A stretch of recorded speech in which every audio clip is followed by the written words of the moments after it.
הבית, אי של רעננות בכל לגימה. 16 השורדים חולקו לשני שבטים, שבט אננס ושבט מנגו. ברגע זה שני השבטים עושים את דרכם אל האיים שלהם. השורדים הולכים לפגוש בפעם הראשונה אחד את השני ולהכיר את שאר חברי השבט. כאן המסע שלהם להישרדות מתחיל. הם הולכים לחיות על האיים האלו 40 ימים.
איך שהגענו לאי, התחיל לרדת גשם.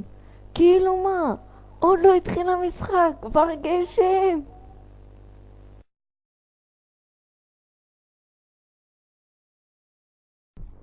ישר שירדתי מהסירה לחוף, ראיתי מרחוק את כל חברי השבט.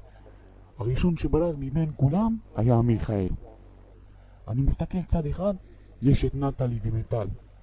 מסתכל צד שני, רואה את שוהם ואופר.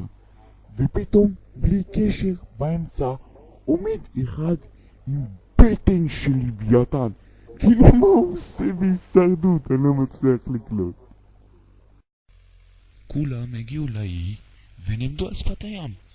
דיברו, הריצו צחוקים ויורד גשם וקר ואנחנו נרטבים והם לא זזים. אז החלטתי לקחת יוזמה, נכנסתי לבדי אל תוך האי ופתאום, מה אני קולט? ראיתי מרחוק מין ארגז כזה. אז קראתי לכולם ושמתי לב שיש דף נייר ליד הארגז. אז שלפתי אותו והתחלתי לקרוא. ברוכים הבאים לשבט מנגו. זהו ארגז ההישרדות שלכם. בתוכו תמצאו ציוד כגון רשת חבלים, מסמרים ושאר כלי עבודה שאיתם תוכלו להתחיל את ההישרדות שלכם.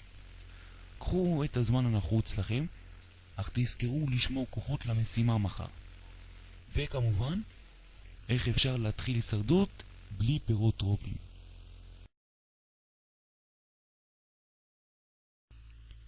אופיר, מיטל ואני עשינו ברית בינינו והחלטנו לנהל את המשחק שלנו כבר מההתחלה ביחד.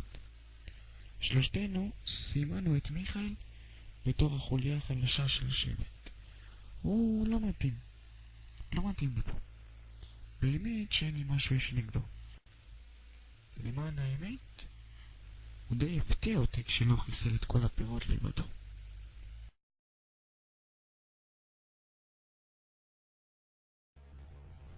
את מגיעה אליי בהרגשה של מה אני עושה עכשיו? מצד אחד התנאים כאן חלשים לחלוטין, ומצד שני החבר'ה מסביב את בכלל לא מכירה אותם. והדבר הראשון שישר קופץ לך לראש זה מה את עושה עכשיו? דבר ראשון שעשיתי שהגעתי לאי זה נכנסתי פנימה לתוך האי לחפש מקום עם צל ולהימנע מקרינת השמש. תוך כדי ההליכה שלי אל פנים האי מצאתי ארגז ופיסת נייר. ראיתי את דרור בצד וסימנתי לו שיבוא ויקרא לכם. לאחר שכולם באו דרור ביקש לקרוא, אז נתתי לו בכיף. ברוכים הבאים לשבט אננס. זהו ארגז ההישרדות שלכם. בתוכו תמצאו ציוד כגון רשת חבלים, מסמרים ושאר כלי עבודה שאיתם תוכלו להתחיל את ההישרדות שלכם. קחו את הזמן הנחוץ לכם, אך תזכרו לשמור כוחות למשימה מחר. וכמובן, איך אפשר להתחיל הישרדות בלי פירות רבים? רציתי מההתחלה ליצור רושם חיובי ויחס טוב אל שאר חברי השבט, וניחשתי שבפיסת נייר יש מידע משמח. אז ביקשתי משי לקרוא, ואיך שאני מסיים, פתאום מיכל התחילה לקפוץ ולחבק אותי. תירגעי, זה בסך הכל פירות. סתם, בכיף. שבט אננס, שבט מנגו. המשימה הזו היא משימת פרס וחסינות. השבט שיזכה בחסינות יהיה חסין מפני הדחה הערב וישאר על האי עוד 3 ימים.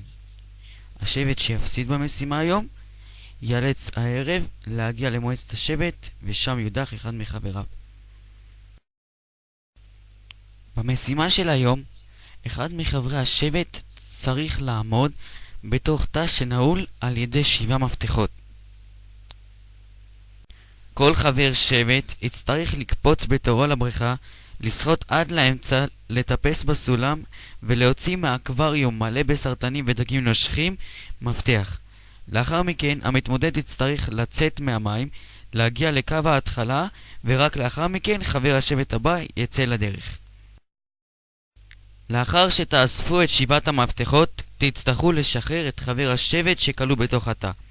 לאחר מכן, אותו חבר שבט יצטרך לקפוץ למים, להגיע לאמצע הבריכה, לטפס ולעצור את השעון.